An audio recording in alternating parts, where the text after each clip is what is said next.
Samantala, inatasan na ni Pangulong Ferdinand R. Marcos Jr. ang Department of Migrant Workers na ibigay ang lahat ng tulong sa pamilya ng dalawang Filipino seafarers na nasawi sa drone strikes sa hilagang bahagi ng Black Sea.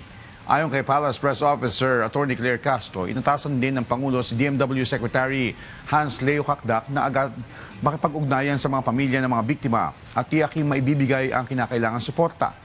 Sinusuri din ng kagawaran kung may paglabag ang mga local manning agency o foreign principal sa mga patakaran sa deployment at proteksyon ng mga seafarer. Samantala, ikinatuwa ng Malacanang ang ligtas sa pagdaan ng 4 na barko na nakarehistro sa Pilipinas sa Strait of Hormuz sa gitna ng tumitinding tensyon sa rehiyon.